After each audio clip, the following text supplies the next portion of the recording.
Now let's talk about images and hyperlinks. If we want to add more than just text to the page, we need to learn about image tags and anchor tags. Let's start here by adding an image. I'll replace this with img. And in HTML, there are a few tags that are called self-closing.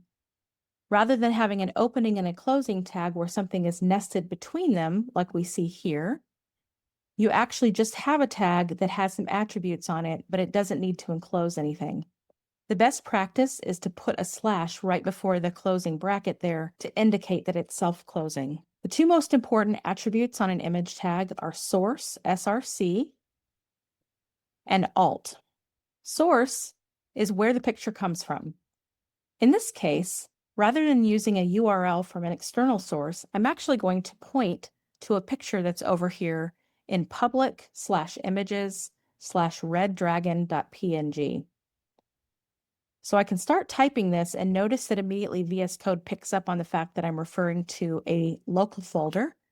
So I'll say public, I'll hit tab again for images, and then here I can just go up and down to choose the right one and hit tab again. And now we see a very, very large image. We'll fix that in just a minute. Let's talk about alt. Every picture needs to have some sort of description for accessibility purposes. People who use screen readers and other tools to navigate pages will be able to understand what the image represents if you describe it. So I will describe this as an enormous red dragon burning the city down. Now about that width. We can add an additional attribute here, width, and specify it in pixels. Notice that I'm putting it in quotes, and I'll say 500 pixels. Now that forces it to be a reasonable width, and later when we learn how to use CSS, we'll be able to finesse that a little more. But for now, it keeps it small enough to fit the rest of our content well. Now let's look at how to add a link. Right here, I'm going to add a paragraph. And I'm going to say, need to review combat mechanics, read the official, and then I'm going to open up something called an anchor tag, A. And then I'll put the text inside that I want to be the visible part of the link, Guild Codebook.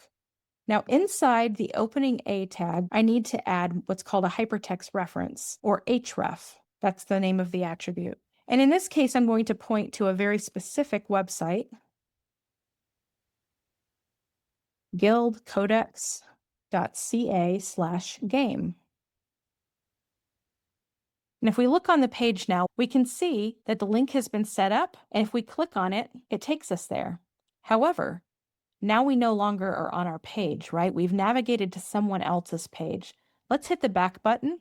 What if you wanted to be able to let somebody click this, but open it in a new tab?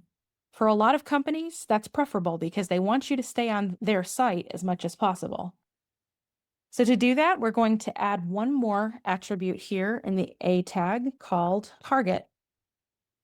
And we'll give it the value _blank. This has been around since the mid-90s as a solid way to make sure that your page stays open. So now if we click on this, we see it opens in a new tab right next to this one, and we can go back to this page very easily. So that's all there is to adding images and links.